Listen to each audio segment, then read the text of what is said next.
Hola amigos, mi nombre es Luis Felipe Medina Cabezas, soy de Costa Rica.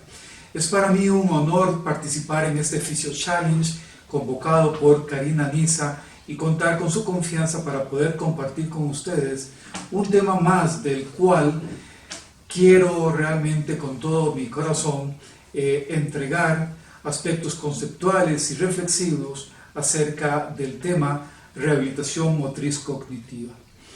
¿Qué es lo que me motiva para compartir con ustedes en estos tiempos sobre este tema?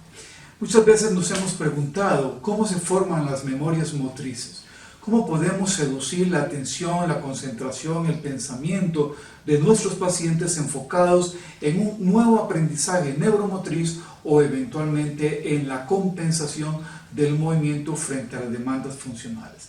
Espero que este tema sea de gran provecho para ustedes y que en estos tiempos difíciles que estamos pasando sobre esta pandemia que ha afectado al mundo, podamos tener un espacio de recreo y constructo mental. Un abrazo solidario a todo aquel personal médico que incluso en riesgo de su propia salud está luchando por la sobrevivencia y la buena atención de los pacientes que están sufriendo el coronavirus. Espero entonces que este evento sea de provecho para ustedes y sin más atraso, iniciemos con el tema. Rehabilitación motriz cognitiva. El cerebro cambia con la experiencia y la experiencia hace cambiar al cerebro. Antes de empezar, quisiera dar agradecimiento público a diferentes autores y maestros que han dejado un gran legado de conocimiento en la terapia física y la rehabilitación, sobre todo en aquellos aspectos de abordaje en neurorehabilitación. He de mencionar con el honor que ellos merecen a Ruston, a Diver, a Poole, a Schwartz, a Temple Fay, a Ruth, a Doman y Delacato, a Gillett, a Phelps, a Boggia, a Bobat, a Frenkel, a Kabat, a Perfetti, entre muchos otros más que han dejado eventualmente fundamentos, conceptos, principios, métodos y técnicas que rigen el quehacer de la neurorehabilitación hoy en día. Principalmente, los intereses de la terapia física tradicionalmente fueron enfocados o han sido enfocados en mejorar la fuerza, la amplitud articular, la propiocepción, el equilibrio, la marcha y eventualmente buscar procedimientos para disminuir o controlar dolor. Podemos mencionar también que existen 4 grandes teorías de la rehabilitación motriz, aquellas que están fundamentadas o eventualmente tienen énfasis en la muscular analítica, en la neuromotriz, en la motivacional y eventualmente también en la cognitiva. Hemos de entender que muchas veces usamos técnicas, métodos que están eventualmente supeditados a principios, a conceptos y eventualmente también a fundamentos que rigen, explican y le dan el sustento del quehacer a ese procedimiento que con buena intención queremos desempeñar sobre nuestros pacientes. Antes de seguir avanzando, he de reconocer, por ejemplo, los aspectos del aporte del neurólogo Carlo Perfetti, un italiano que en los años de 1970 en adelante, junto con sus colaboradores, fueron creando el desarrollo del método de Perfetti, o método conocido como ejercicio terapéutico cognoscitivo. Este autor sugiere que debemos establecer sobre el paciente o imponer sobre el paciente una hipótesis perceptiva. Una hipótesis perceptiva está constituida por la previsión de un conjunto de informaciones que alcanzan el sistema nervioso central como consecuencia de la acción. Por definición conceptual, la rehabilitación motriz cognitiva podríamos decir que es el entrenamiento cognitivo de la rehabilitación como un método que procura el máximo funcionamiento de la memoria y el pensamiento. Utiliza, por ejemplo, la práctica guiada de un conjunto de tareas que reflejan las funciones cognitivas particulares como son la memoria, la atención, el pensamiento, el deseo y la solución de problemas. La rehabilitación motriz cognitiva es un método que se basa en la concientización de la actividad fisiológica neuromúsculo propioceptiva y psíquica frente a un acto voluntario de movimiento racional orientado hacia una intención funcional. ¿Qué utiliza la rehabilitación motriz cognitiva? La rehabilitación motriz cognitiva utiliza una serie diversa de estímulos que le permiten al paciente anular, corregir, modificar sus respuestas funcionales, proporcionándole un medio concreto de establecer un estado de control sobre su propia actividad neuromuscular funcional. Realmente viene siendo la visualización previa del movimiento. Y entendemos que el movimiento es el último evento de un proceso cognitivo. Realmente el movimiento es el último eslabón de un proceso de pensamiento. Las técnicas de tratamiento de la rehabilitación motriz cognitiva implica básicamente ser el resultado esencial de la volición de la persona, ya que el individuo, el paciente, ha de querer producir los cambios y modificar eventualmente sus respuestas. En el entrenamiento motriz enfrentamos varios paradigmas.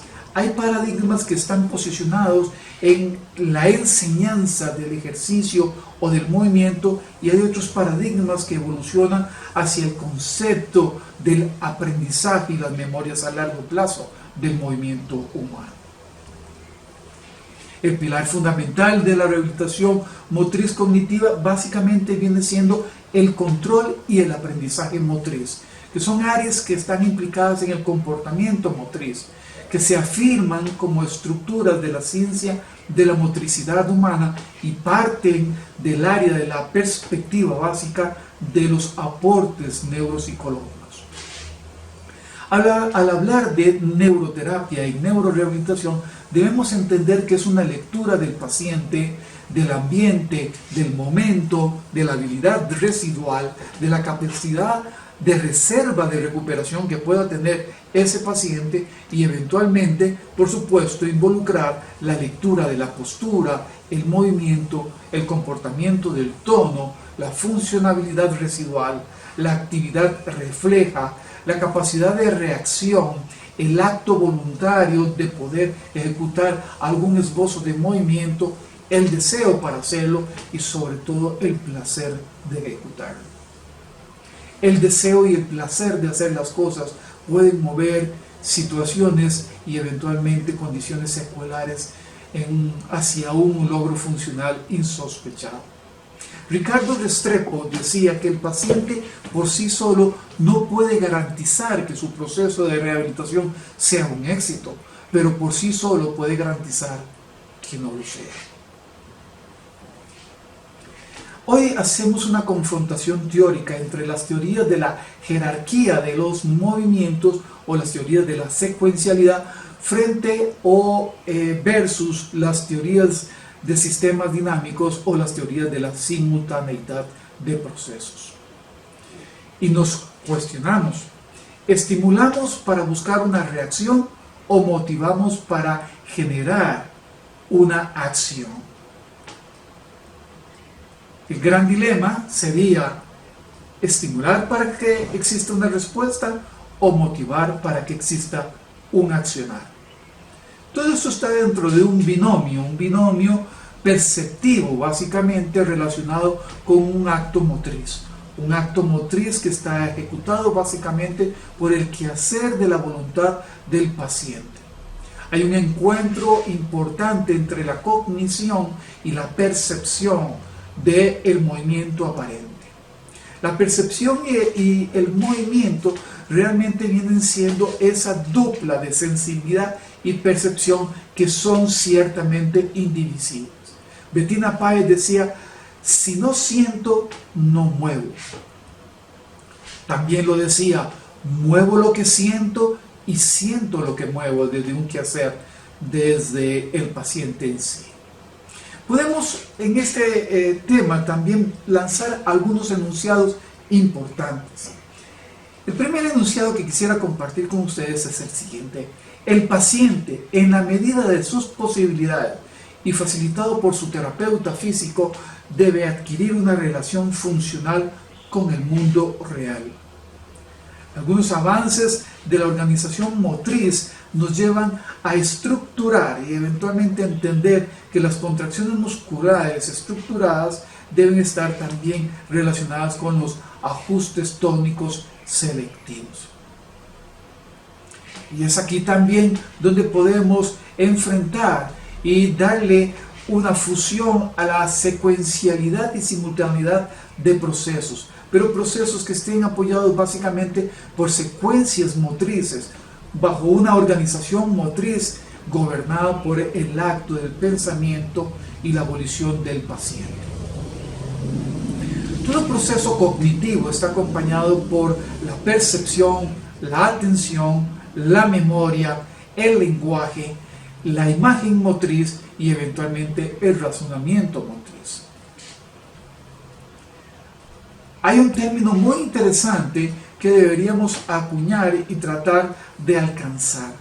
Este concepto se llama la metaquinesis, o es entendido como metaquinesis. Y entendemos por metaquinesis el área del sentimiento, pertenece al área del sentimiento. Es la calidad interpretativa del ejecutante, en este caso entiéndase ejecutante como el paciente, y su compromiso total con lo que pretende expresar. Es cuanto lo vive y como tanto cualquier espectador lo puede captar y lo puede creer. En realidad la metaquinesis en concreto es la resonancia psíquica afectiva que agrega el individuo frente a una ejecución motriz. Lanzamos otra premisa de trabajo: mover el lado emocional del esfuerzo humano.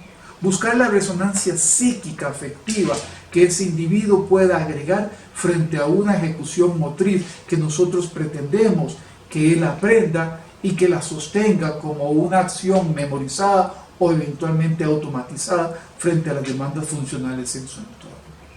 Lo esencial entonces siempre será estimular el lado emocional del movimiento humano, del esfuerzo humano, sea en forma individual o eventualmente socializada en un entorno frente a demandas funcionales específicas. Pero a pesar de esto, debemos decir con toda valentía y franqueza que los pacientes deben, en la medida de sus posibilidades, controlar sus procesos de aprendizaje, darse cuenta de lo que están haciendo, captar las exigencias de la tarea que le hemos propuesto, responder consecuentemente según su posibilidad, planificar y examinar sus propias realizaciones, modificar e identificar los aciertos y dificultades de esta ejecución, emplear estrategias para resolver eventualmente cada problema y valorar el logro o el resultado de su esfuerzo o eventualmente de la desviación de aciertos. Los pacientes deben también realizar o ejercer una cognición sobre la intensidad motriz, sobre la temporalidad motriz y sobre la espacialidad motriz. Conceptualmente pareciera muy complejo, está implícito en cada uno de los movimientos que el paciente puede ejecutar, que nosotros deseamos proponerle que él realice. También podemos lanzar una pregunta romántica, podríamos decir, una pregunta donde podríamos lanzar lo siguiente: ¿por qué se dice que el terapeuta físico es un pedagogo del movimiento humano? ¿Qué es ser un pedagogo del movimiento humano? Realmente la pedagogía es el arte de transmitir experiencias, conocimientos, valores con los recursos que tenemos en el entorno. La pedagogía es realmente una disciplina que organiza los procesos educativos de toda persona. Y esto es importantísimo que todo terapeuta físico lo pueda entender. Una disciplina que organiza los procesos educativos. Aquí preguntamos, ¿cómo educamos el movimiento o cómo reeducamos el movimiento de una persona? Y esto debemos integrarlo dentro de los aspectos psicológicos, físicos e intelectuales, tomando en cuenta, por supuesto, los aspectos de cultura de la sociedad en general. Es preciso señalar que es fundamentalmente una filosofía y que su objetivo es el estudio de la formación. Es decir, en palabras de Hegel, que algunos procesos en donde el sujeto pasa de una conciencia en sí a una conciencia para sí, y donde el sujeto reconoce el lugar que ocupa en el mundo y se reconoce como constructor y transformador de su propia realidad y de su realidad en ese entorno. ¿Cuáles son las características de los movimientos? Esto es necesario que lo podamos recordar porque es eventualmente lo que pretendemos entrenar y lo que el paciente debe aprender. Entre las características de los movimientos, a grosso modo, podríamos mencionar el tiempo o velocidad, la amplitud o cinemática, la intención, el deseo, el ritmo o la metaquinesis, como lo hemos mencionado anteriormente, la secuencialidad de cadenas sinérgicas musculares, la intensidad o fuerza ejecutada y eventualmente también la dirección o espacio hacia donde se realiza. Y todo eso se da dentro de ese constructo de intensidad motriz, de espacialidad motriz y de temporalidad motriz. Pero, ¿desde dónde podemos apoyarnos para construir toda esta complejidad que a veces pareciera ser muy simple? Bueno, lo vamos a hacer de un sustrato sensorial. Si entendemos de que siento lo que muevo y muevo lo que siento, la integridad del constructo, el sustrato sensorial, debe ser un punto de palanca o de apoyo para la reeducación del movimiento que se desea enseñar y eventualmente el movimiento que se debe aprender. Entre estos podemos mencionar estratos sensoriales como la presencia de los esteroreceptores, de los interoreceptores, la sensibilidad en general, el uso de la visión, el sentido vestibular, el sentido propioceptivo y, ¿por qué no?, las respuestas automatizadas del sistema mesencefálico. Frente a este sustrato sensorial, nosotros vamos a imponer una tasa de estimulación que estará básicamente gobernada por la intensidad de ese estímulo, la frecuencia de esa estimulación, la duración de los estímulos aplicados, la velocidad y la localización de los mismos. Lanzamos también una pregunta. Mi paciente ya no sabe cómo mover una parte de su cuerpo. La pregunta que hacemos es, ¿cómo le puedo enseñar de nuevo? ¿Qué es lo que aprende con respecto al movimiento humano un paciente? ¿Una repetición analítica lineal o una ejecución funcional? Aquí planteamos otras preguntas importantes como ¿cómo se forman las memorias motrices? ¿Cómo integran y memorizan los movimientos nuestros pacientes? ¿Cómo los entienden? ¿Cómo los desarrollan? ¿Cómo los utilizan frente a demandas funcionales? Para poder planificar un tratamiento debemos haber contestado aquellas preguntas anteriores. Pero también debemos entender que cuando existe eventualmente una lesión de un sistema locomotriz, la reparación y regeneración del tejido será parte del tratamiento y esto lo haremos frente a técnicas de tratamiento reacción-acción.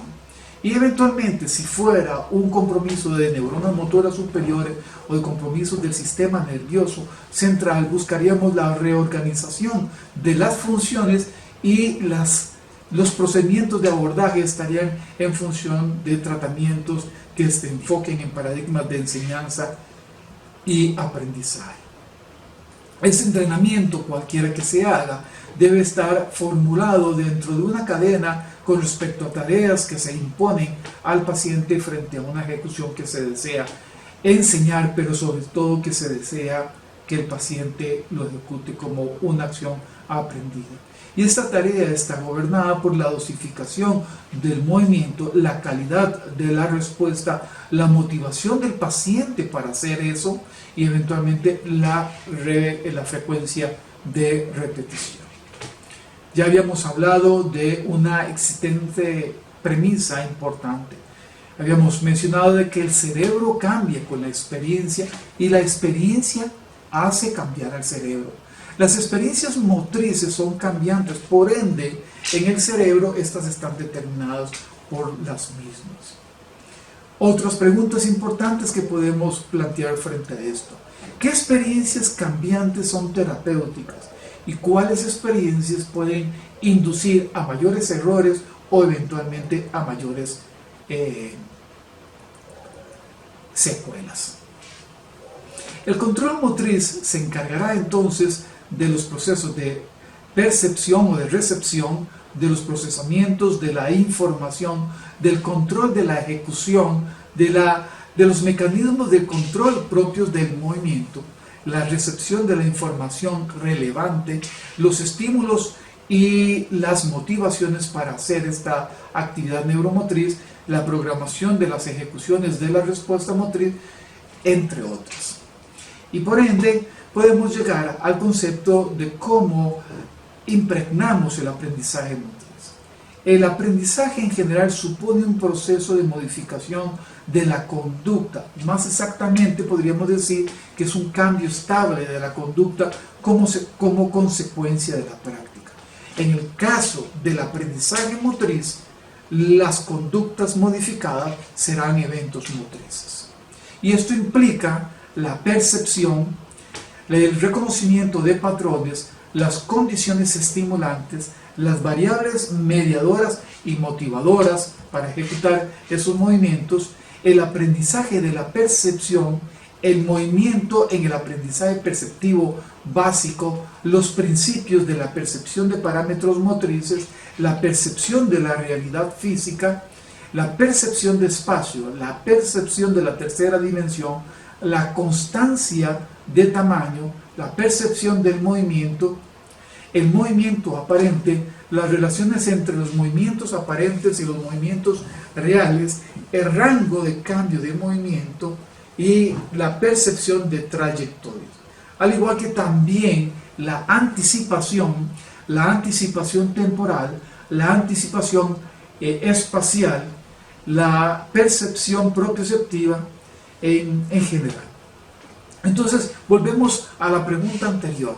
Frente al comentario de mi paciente ya no sabe cómo mover una parte de su cuerpo, nos planteamos cómo le puedo enseñar de nuevo. O eventualmente, cómo podrá mi paciente aprender a moverse nuevamente. Entonces, ¿qué podemos decir frente a estas situaciones? ¿Cómo se forman las memorias motrices en nuestros pacientes? ¿Y cómo se mantienen esas memorias motrices a largo plazo? Recuerdo hace algún tiempo cuando atendía a un paciente con una secuela de accidente vascular cerebral y un patrón de marcha típico de este tipo de pacientes. Él entraba al departamento de rehabilitación y decía, ¿qué ejercicios me van a enseñar el día de hoy? Y era un paradigma que tal vez estaba equivocado en su enfoque, porque tal vez lo que podíamos enfocar como pregunta principal era ¿cuáles serán los movimientos funcionales que deberé neuroprogramativamente decirle al paciente, deberé aprender hoy para utilizarlo en mi entorno cotidiano? Todo esto plantea algunos aspectos de integración entre las memorias motrices, tanto la memoria cinética como cinemática, como también el reconocimiento inherente de inteligencias motrices a nivel de inteligencia cinética e inteligencia cinemática. Estos dos conceptos de memoria cinética y cinemática y de inteligencia cinética y cinemática son aspectos de los cuales hoy en día reflexionamos o tratamos de entender como fenómeno que afecta o determina el buen resultado, la posibilidad de cambios rehabilitadores en nuestros pacientes con secuelas neuromotrices. Perfecti decía, primero pienso y después me muevo. Pasaba por un evento cognitivo, el entender anticipatoriamente cuál era el movimiento que yo iba a hacer, construirlo en la mente antes de hacer una ejecución propia de él mismo. Las memorias motoras, mejor dicho, las memorias motrices, es una facultad cerebral gracias a la cual conservamos y almacenamos información, en este caso información motriz, de experiencias pasadas o eventualmente de entrenamientos en los cuales se seduce el deseo y el placer de la ejecución. La codificación de la información también es parte de la impregnación de memorias, de engramas que pueden preprogramarse. Su almacenaje será importante y eventualmente su posterior recuperación o utilización o aplicación en un entorno. Los mecanismos de la memoria suponen tener dos tipos o estructurarse en dos tipos. Las memorias explícitas referente a datos o sucesos y las memorias implícitas referente a habilidades motrices o perceptualmente aprendidas. Parte de las memorias de trabajo se transformarán en memorias a largo plazo. Y la memoria a largo plazo implica una fijación que puede ser el producto de una actividad voluntaria o asociada a datos de contenidos afectivos.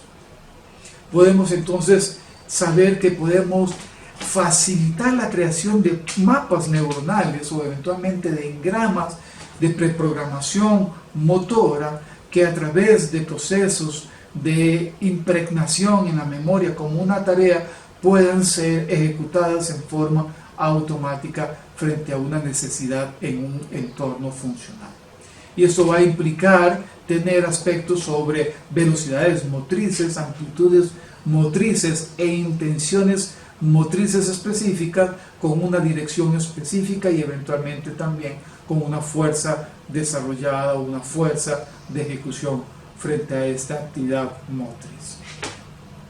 Debe existir una razón para moverse o para producir un movimiento voluntario y el paciente debe encontrar esta razón a través de un acto de pensamiento y de deseo. Si no capturamos el estado de pensamiento, de atención o de concentración y lo acuñamos y lo adosamos a una intención que esté impregnada por el deseo de la ejecución, es muy probablemente que el proceso de neurorehabilitación sea un proceso francamente dificultoso o cuesta para arriba. Y es aquí, por ejemplo, donde además de tener una disciplina en el proceso de la enseñanza, debemos tener o promover una disciplina motriz en la ejecución. El pensamiento puede entenderse como un acto. El paciente no aprende a moverse moviéndolo, sino sintiendo lo que está haciendo. El terapeuta puede proponer el llegar a conocer, guiando el movimiento del paciente, ojalá con un sentido de actitud hacia un desempeño funcional. Todo acto de tratamiento debe ser activo o debemos procurar que sea, en la medida de las posibilidades, activo. Y al menos Frenkel decía que aprendíamos por repetición, que necesitábamos repetir muchas veces un movimiento para poder engramarlo o para poder eventualmente memorizarlo o aprenderlo o retenerlo longitudinalmente en el tiempo. Pero hay otras estrategias de enseñanza y de aprendizaje neuromotriz y estas están dadas básicamente por los aprendizajes por significancia. Y aquí quiero hacer un énfasis. Cuando la ejecución neuromotriz que el paciente por deseo y por placer inicia como un accionar, pueden generar un engrama por significancia mayormente que por repetición. Yo podría eventualmente reeducar la apertura y el cierre de una mano, si esa mano puede agarrar un vaso o puede agarrar una cuchara y puede servirme para alimentarme por mí mismo. Y no simplemente como un movimiento analítico en donde la mano se abre o donde la mano se cierra. Entonces, si podemos aprender por repetición o podemos aprender por significancia, la pregunta aquí es, ¿cómo enseñamos? Los procesos cognitivos complejos muchas veces intervienen mayormente en los periodos iniciales del aprendizaje motriz. El terapeuta debe proponer al paciente una acción controlada y dirigida hacia un objetivo funcional. Esta respuesta se debe ir ajustando a los cambios que van ocurriendo en el paciente.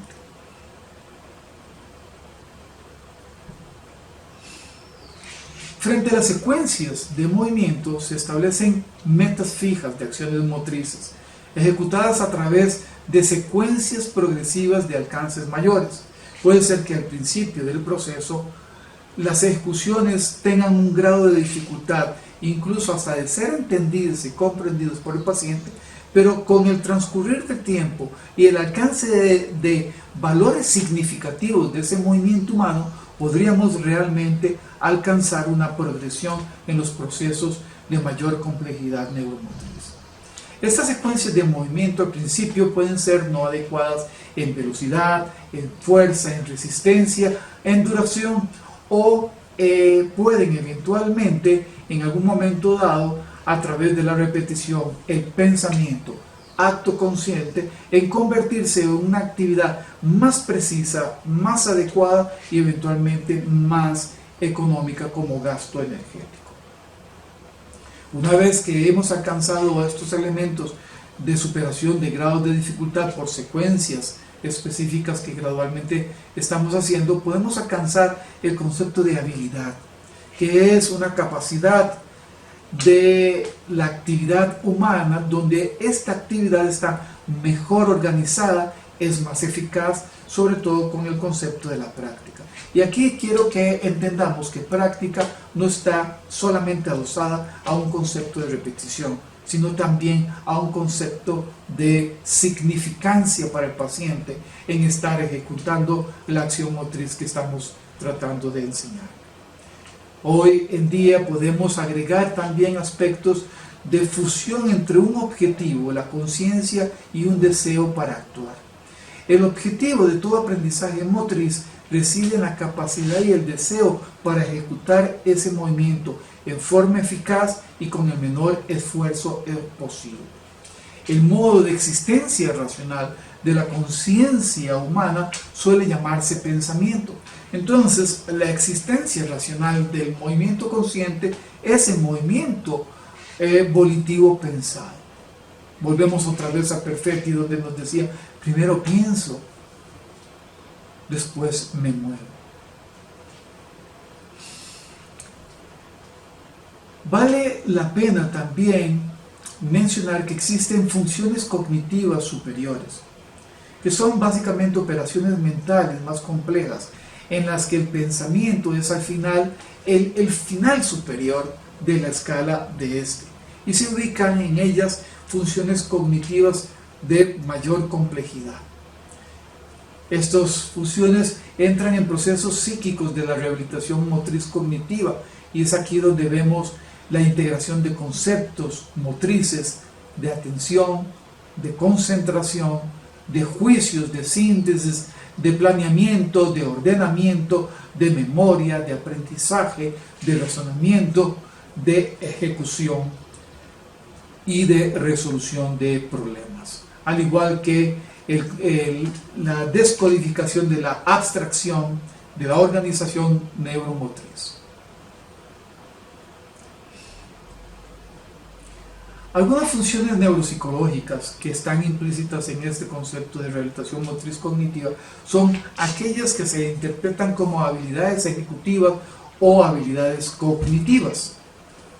Entre las ejecutivas podríamos mencionar funciones ejecutivas específicas, iniciativa, planificación y organización, que son básicamente las que nos van a permitir entender el por qué y el para qué hacer tal dirección, con tal fuerza, con tal amplitud, con tal velocidad y eventualmente con esa intención de deseo y de satisfacción en el logro. Las funciones cognitivas son principalmente controladas y reguladas por la conducta motriz. Estas tienen una ejecución, tienen una intención de coordinar la atención, la memoria, como aspectos propios de ejecuciones o de funciones cognitivas. Y aquí podemos encontrar 4 elementos. Uno que es El poder incentivar a nuestro paciente a escoger una meta, el planear la estrategia para la ejecución de esa meta, el ejecutar en sí esa actividad y en evaluar el resultado de movimiento como movimiento reeducado o movimiento aprendido. Otro de los aspectos que en la rehabilitación motriz cognitiva tratamos de conceptualizar es el concepto de iniciativa. Se debe distinguir entre el deseo de participar en iniciar la actividad motriz y la capacidad física o cognitiva para realizarla. Un divorcio entre estos dos elementos puede expresarse como un movimiento errático o un movimiento no comprendido, como una praxis de ejecución que pudiera establecerse, y es algo de lo cual debemos poner atención. No todo deseo garantiza que una ejecución neuromotriz sea correcta. Por supuesto que la capacidad residual que el paciente tiene o la capacidad cognitiva o no que el paciente tiene en este aspecto puede establecer una condición diferente de la calidad de la respuesta. Otros aspectos en la rehabilitación motriz cognitiva que tomamos en cuenta es los aspectos de planificación y organización.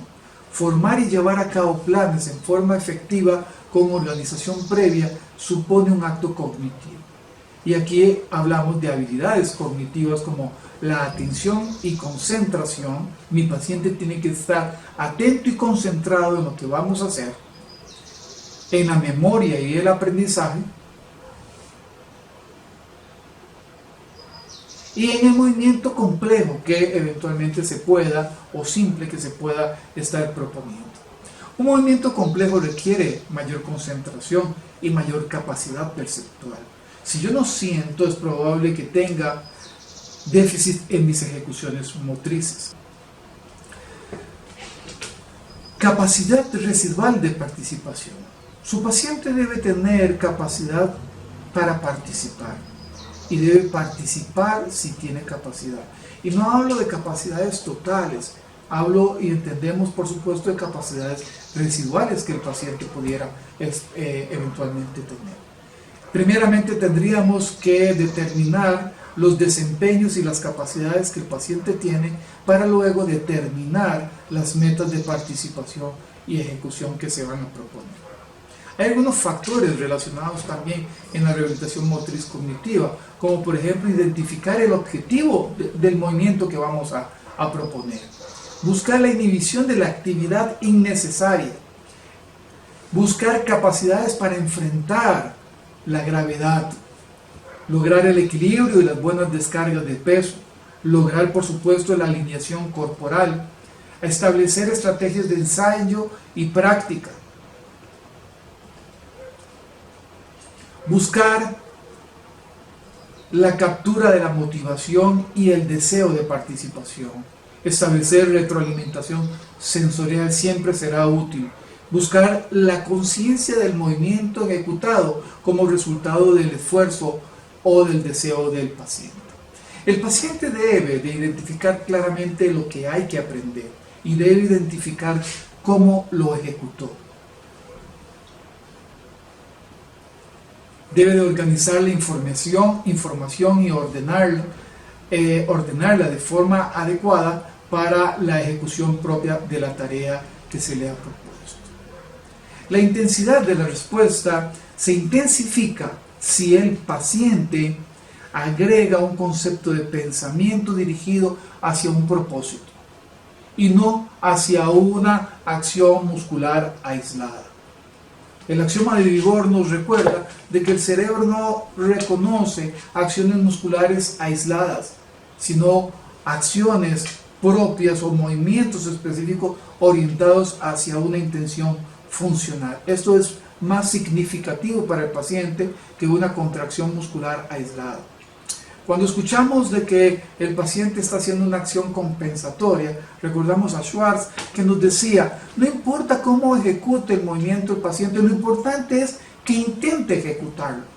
La perfección podríamos depurarla en un final de un proceso, pero no debería ser una obsesión de una intención compleja, muy abstracta, que el paciente en su confusión residual de su lesión no pueda captar o entender o descodificar adecuadamente.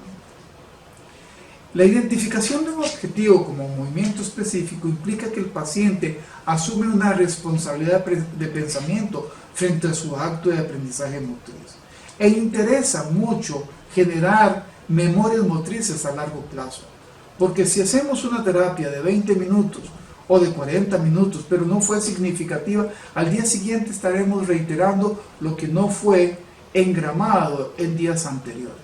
Un esfuerzo metodológico y estratégico y terapéutico será en incentivar la participación volitiva del paciente, su acto de pensamiento, su concentración, para poder engramar y para poder construir memorias motrices a largo plazo. Algunos sujetos son más diestros que otros y utilizan menos músculos en algunas acciones motrices. Estos generalmente son sujetos muchísimo más entrenados. Y los movimientos correctos muchas veces se pueden ir aprendiendo suprimiendo el movimiento elemental incorrecto. Y eso es una estrategia que también el terapeuta debe tratar de proponer. Los movimientos no son movimientos analíticos como flexo-extensión, rotación externa, rotación interna, pronación, supinación. No son esos a los que nos referimos. Son actividades que están en un cotidiano hacer, que están en un entorno, que eventualmente pueden garantizar que yo pueda tener un grado de independencia, semidependencia o un grado eventual también de dependencia total. En la inhibición de la actividad innecesaria, el paciente principiante puede compensar la falta de habilidad motriz utilizando más fuerza muscular de lo normal. Y no es un acto de fuerza, ni es un acto muchas veces de amplitud, es un acto básicamente de alcance y de acercamiento hacia un logro funcional. El acto de pensamiento procura en el paciente utilizar menos esfuerzo muscular para llevar a cabo una actividad motriz específica. Debe haber un gasto mínimo de energía que coincida con el objetivo de desempeño motriz funcional. Existe una interdependencia y relación entre tres elementos importantes: el aprendizaje, el pensamiento y el control motor, o el control motriz, o el pensamiento, el acto cognitivo, el control, el acto meramente cortical de ejecutar, como decía Frederick Kutky, la excitación de la inhibición, la inhibición de la inhibición, la excitación de la excitación, la inhibición de la excitación y la vía piramidal directa, el control sobre esa liberación de autorización de que un movimiento se dé o no se dé. Y por supuesto, todo el substrato subcortical que le da fineza, le modula esa calidad del movimiento del ejecutante. Todo esto debe quedar dentro de un concepto perceptivo frente al logro funcional de aquel deseo, de aquel placer y de aquella meta ejecutada, como un acto que impregne a la memoria y pueda ser considerado como un acto aprendido y sostenido como memoria de largo plazo. También podríamos decir que esta triada puede poner todos los elementos en diferente orden, pero el producto será siempre un constructo de estos aspectos tripartitos: control, aprendizaje y pensamiento. El acto de pensamiento debe contribuir básicamente con mejorar el trabajo tónico postural, mejorar el equilibrio, mejorar el control y la coordinación, producir movimientos eficaces y modificables, conseguir buena alineación, buena velocidad, buena dirección, buen desplazamiento de aspectos meramente fásicos, regulando por supuesto la actividad tónica inicial. El equilibrio, por ejemplo, es uno de los aspectos importantísimos a entrenar y a rehabilitar. Las reacciones de equilibrio brindan el apoyo sobre la cual se puede construir muchas clases de conductas motrices. Las primeras acciones de pensamiento deben enfocarse sobre mecanismos específicos del control postural y del equilibrio. La estabilidad es la base para el control de una movilidad. Es importante entender que un control de tónico estable puede ser el sustrato correcto o adecuado para cualquier movimiento fásico, aparente, real o eventualmente espacial hacia una dirección. El equilibrio, por ende, entonces, es algo importante de tener en cuenta. El equilibrio no es estático, recordémoslo. Implica pequeños movimientos observables, reales, simples, de cambios tónicos que muchas veces no podemos nosotros percibir a simple vista, pero que están implícitos en esa condición neuromotriz de intento, de deseo, de ajuste que el paciente puede estar iniciando o eventualmente intentando realizar. Al automatizar una reacción motriz, el monitoreo perceptivo, cognoscitivo, se reorganiza y logra avanzar hacia una cognición más compleja.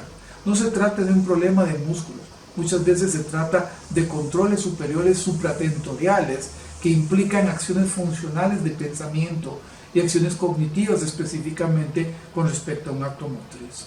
Los procesos cognitivos procuran entonces prestar la máxima atención ante la meta perseguida y no tanto frente a una ejecución muscular aislada. No tiene sentido. El músculo por sí no tiene una memoria específica de ejecución volitiva voluntaria. Está supeditado a controles superiores. Entonces, por ende, no todo es algo periférico. Muchas veces alcanzar esos elementos de memoria, de atención, de concentración, de voluntad, de deseo, de placer, de disfrute de la ejecución, de tener un sentido realmente de utilidad, de que eso que me están tratando de enseñar o eso que yo debo aprender realmente alcanza memorias de significancia o aspectos de impregnación de engramas que se sostienen en el tiempo o eventualmente que son memorias motrices de largo plazo. Aquellas alineaciones corporales, volviendo al tema del manejo de algunos aspectos tónicos y posturales, están relacionadas también con habilidades motrices que se deben comenzar a partir de una disposición mental, deseo y pensamiento, y una disposición postural como predisposición de movimiento. El cerebro no percibe la idea de cómo debe ser el movimiento o acción motriz antes de que se ejecute. ¿Qué queremos decir con esto? El cerebro percibe, más bien, mejor dicho, la idea de cómo debe ser el movimiento de una forma cognitiva, como una idea anticipatoria antes de que esto se ejecute. El mal uso de la musculatura en acciones corporales motrices produce una alteración efectivamente del tono del sistema, de todo el sistema neuromotriz. Está determinado básicamente por el esfuerzo consciente. Cuando la concentración y el pensamiento se desvían, se inducen a errores. Por ende, el terapeuta debe estar siempre muy al tanto de estas desviaciones y canalizar no la ejecución periférica de un acto motor, sino más bien el acto cognitivo de estar concentrado y enfocado frente a una tarea. Implica básicamente ser una programación cerebral y una integración de lo que estoy sintiendo con eventualmente lo que estoy realizando. No existen movimientos anormales, solo existen alineamientos corporales diferentes que parecen extraños y que son eventualmente menos eficaces o eficientes. Frenkel entonces nos repetía: aprendemos por repetición, y él decía, si se repite un error, por supuesto que se va a aprender un error. A veces el proceso de rehabilitación tiene una duración periódica de cierto tiempo durante el día. Pero si no hay un proceso educativo donde un entorno familiar acompañe estas estrategias de entrenamiento cognitivo, si en casa el paciente ejecuta otras actividades compensatorias, se van a engramar como aprendizajes por repetición. Entonces tendremos secuelas no per se al problema específico patológico del paciente, sino a los engramas incorrectos que por repetición cotidiana el paciente tiene en su casa o en los entornos donde no existe supervisión terapéutica. Por supuesto que la práctica ejerce un efecto positivo sobre el aprendizaje. Lo que más se practica eventualmente es lo que puede más engramarse o aprenderse. Y la práctica mental consiste básicamente en el acto de estar ensayando en mi mente lo que se desea hacer o lo que se desea aprender. Ensayo mental no es meramente una acción aislada muscular, es un ensayo mental frente a la función de mi mano o a la función de mi pierna, a la función de mi tronco, a la función de toda mi corporeidad frente a un deseo de alcanzar un logro a través de una tarea propuesta o a través de un deseo propio que el paciente pudiera tener frente a un apetito de alcanzar un logro eventualmente funcional. Esa actividad mental requiere percepción. Por ejemplo, esta percepción está relacionada con la búsqueda de la información acerca de lo que está externamente y mis capacidades internas. La propiocepción, el equilibrio, la velocidad, la distancia, el tamaño, son aspectos perceptivos que debo involucrar como estrategias sensoriales de ese sustrato sensorial para alcanzar una actividad motriz orientada hacia ese enfoque funcional en una conciencia de entorno. Esta actividad podría seducir el sustrato sensorial de los 5 o los 7 sentidos que realmente tenemos. Y debemos entender que nunca dos percepciones sensoriales son iguales. Por ende, hay receptores específicos para cada actividad sensorial. Y la sumación temporoespacial multisensorial que pudiéramos abordar o proponer en el paciente puede ser una estrategia multimodal que seduzca aspectos superiores. La percepción, además de lo sensorial, requiere de la participación de la atención, la cual reconoce e identifica el estímulo y lo compara con otros estímulos percibidos mediante la memoria motriz. Al integrar la atención con la memoria, la persona puede eventualmente discernir si está frente a un estímulo nuevo o si es algo familiar. La actividad psíquica puede intentar extraer de este estímulo nuevo un significado imaginativo del movimiento y la construcción de un posible engrama preprogramado para un acto nuevo o un nuevo evento neuromotor. Cuidado, la percepción puede sufrir alteraciones tales que puedan producir deformaciones en la relación estímulo-respuesta. Se aplica un estímulo, pero se obtiene una respuesta que eventualmente no es la que se anda buscando o la que se desea. La actividad mental también supone un concepto de voluntad. La voluntad es la capacidad de elegir entre realizar un acto o no. Debe atravesar el análisis y el tamiz de la razón, el deseo y la satisfacción. Frederick Kutky nos decía que era un acto cortical voluntario el poder hacer una excitación de la inhibición, una inhibición de la excitación, una excitación de la excitación o una inhibición de la inhibición o una participación de actividad meramente por vía piramidal directa. Esta actividad debe ser satisfactoria para el paciente y debe darle gozo y placer en la ejecución realizada y en el evento motriz eventualmente culminado. Recordemos que los procesos cognitivos anteceden cualquier movimiento y que no solamente es un proceso mental, es un proceso básicamente de raciocinio, de pensamiento. Son ejercicios francamente mentales relacionados con la ejecución motriz orientada hacia un fin funcional y sobre todo producidas por el deseo participativo consciente del paciente. Los ejercicios cognitivos no expresan en la medida de las circunstancias mayores movimientos evidentes, pero sí eventualmente una grandísima percepción de esos cambios que eventualmente se puedan estar produciendo en el paciente. Las etapas se enfocan en la rehabilitación motriz cognitiva a trabajar, por ejemplo, con ojos cerrados, focalizados o orientados hacia un objeto, donde la somatoestesia es ricamente alimentada, donde existe un concepto de lenguaje utilizado adecuadamente frente a comandos o en forma de comandos de acción que el terapeuta puede proponer, y donde las actividades no están concentradas en la obsesión de una contracción muscular, sino más bien en un movimiento como un fin, hacia una actividad guiada donde el terapeuta ejecuta realmente estrategias de orientación y dirección de ese movimiento.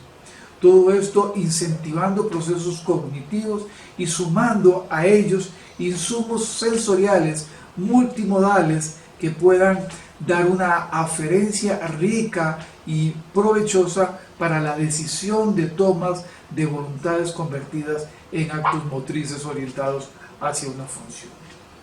La actividad mental también viene a entenderse como esa determinación de la voluntad que está caracterizada por estar motivado, tener una racionalización de lo que vamos a hacer, eventualmente decidir realizarlo y eventualmente hacer la ejecución propia del acto motriz.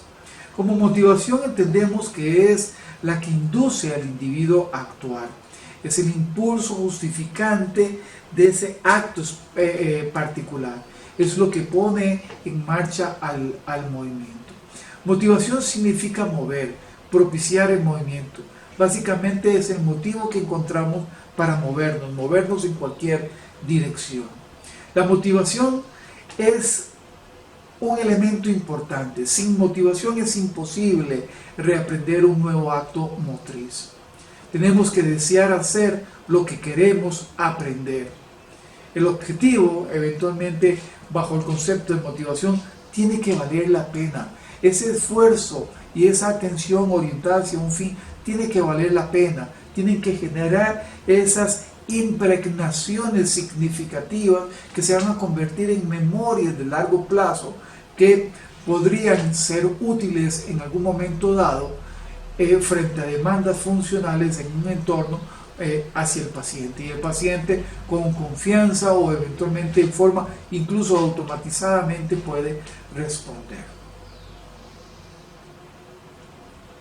La motivación en todo momento requiere el apoyo o el sustento de lo que el terapeuta físico como fuerza motivadora hacia el paciente pueda ejercer. El terapeuta físico tiene un protagonismo importante en mantener al paciente motivado y enfocado hacia el alcance del objetivo, que tendrá su grado de dificultad, pero eventualmente o particularmente habrá sido ajustado a las posibilidades residuales de participación que el paciente tiene.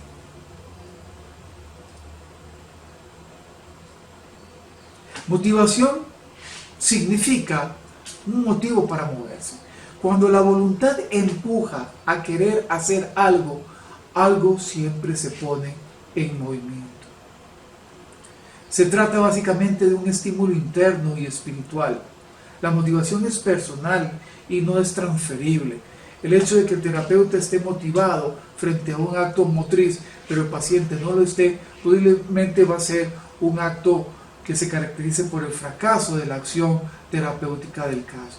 Se necesita realmente que el sujeto en sí sea el protagonista de sus propios cambios. Ningún paciente puede particularmente producirse en el mismo una modificación de estado si no está acompañado de un tratamiento meramente activo, donde él sea el protagonista de sus propios cambios frente a sus propios esfuerzos. En el aspecto de la motivación, eso es importante entender que inicia cuando se quiere hacer algo o cuando algo se desea hacer. Y va adherido también frente al concepto también de la racionalización, que es el que le da el valor a la necesidad de actuar. Yo pienso, ¿por qué voy a hacer esto? Y encuentro la razón de mi esfuerzo frente a aquello que deseo aprender o frente a aquello que deseo poner en circunstancia de movimiento. Y de ahí tomo la decisión. ¿Realizo o renuncio al acto motriz? pido a mis sistemas superiores que bajo intención cortical deseen hacer aquello y que se tome una decisión de despolarizar lo que sea necesario para producir segmentalmente el acto motriz que se desea. La indecisión o angustia que el paciente pueda tener frente a esa petición neuromotora puede producir o facilitar errores o desviaciones de ejecuciones motrices no deseadas. Todo esto culmina con la acción, que es la consumación del deseo. Es decir, lo esperado produce una sensación placentera. Hay un elemento también que el paciente puede agregar y que el terapeuta puede tratar de seducir y rehabilitar: el hecho de la tenacidad, la constancia y la perseverancia. Son fuerzas intrínsecas que fluyen desde lo más íntimo del paciente, que debe estar conectado en su entorno con su realidad de posible cambio frente a la ayuda que se le está brindando. La tenacidad, la constancia y la perseverancia de los dos, tanto del sujeto como paciente, como de su terapeuta y su entorno también, pueden darle la calidad y la categoría al resultado terapéutico que se desea obtener o que se anda buscando. No en vano también tenemos la posibilidad de generar movimiento creativo, o sea, la búsqueda de la captura de la función psíquica superior que nos diferencia de los animales. Es esa calidad de expresión del movimiento humano que puede alcanzar un nivel artístico y genial a través del ritmo, a través de la metaquinesis, como lo hemos dicho anteriormente, o a través de la sensación de esa resonancia psíquica y emotiva que agrega el ejecutante, el paciente, frente a lo que se le pide y frente a lo que él intenta realizar. Quiero compartir con ustedes básicamente algunos puntos para tomar en cuenta con respecto a la rehabilitación motriz cognitiva y a la planificación como base para cualquier entrenamiento neuromotor o neuromotriz eficaz. A continuación voy a compartir algunos requisitos de gran utilidad que pueden tener impacto en nuestros pacientes. Número 1. La tarea neuromotriz debe ser comprensible, razonable, útil a la persona, interesante, variada, bien dosificada y realizable de forma independiente, de manera independiente, en la medida de las posibilidades residuales que tengan nuestros pacientes. Número 2. Se debe procurar llamar la atención, estimular la motivación, deparar alegría y satisfacción con la tarea realizada y el logro alcanzado. 3. La retroalimentación ha de ser comprensible, simultánea, exacta, siempre presente y multisensorial, y debe ser muy inmediata frente al acto motriz que el paciente está intentando realizar o está logrando realizar. 4. La intensidad del entrenamiento ha de ser suficiente. Eso significa un entrenamiento tan prolongado, tan frecuente, tan necesario como sea importante hacerlo, de buena tolerancia y ojalá de posible realización por parte del paciente. Y recordemos que la funcionabilidad es medible y todo aquello que podamos medir lo podemos mejorar. Quiero también compartir con ustedes algunas recomendaciones finales con respecto a este concepto de rehabilitación motriz cognitiva. Podríamos decir que es importante que las metas deben ser posiblemente alcanzables, las órdenes claras y simples, los planes concretos y específicos, las tareas deben de estar estructuradas y se deben usar rutinas y eventualmente algunos conceptos de horario. Por otro lado, podríamos también agregar que hay que estructurar el ambiente, preparar el ambiente de la terapia, usar técnicas para aumentar la conciencia de la eficiencia en la ejecución, procurar no interrumpir al paciente en su esfuerzo, en su intención de participación o ejecución de su acto motriz, y no sobrecargar a la persona o al paciente con una cantidad excesiva de muchas órdenes, comandos o superposición de estímulos. Y por último, podríamos compartir que es importante en recomendaciones finales de la rehabilitación motriz cognitiva procurar un tratamiento lo más activo y autocontrolado por el propio paciente.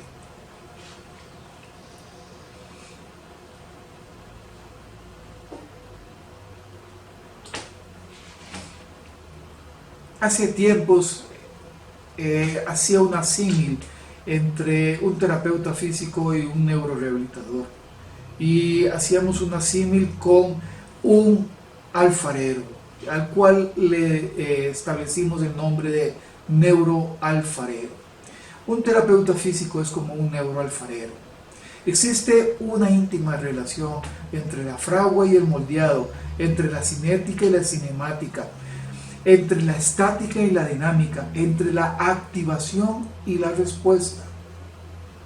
Y eso tiene un impacto directo entre ese gesto de alfarería neuroterapéutica, donde el terapeuta es un protagonista también del proceso, pero el principal es el paciente, es ese barro moldeable, es esa plasticidad que él tiene todavía a pesar de cualquier edad, de modificar su condición o de alcanzar mejora si tiene un ambiente y un entorno estimulable o estimulante alrededor de él.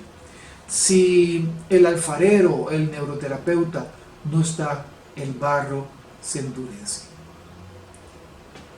Recordemos que la peor parálisis que pueda tener tu paciente es que se paralice su terapeuta en un solo enfoque de intervención o en un solo método de atención. Muchísimas gracias. Espero que esto genere inquietudes, preguntas y nuevos enfoques de intervención neuroterapéutica.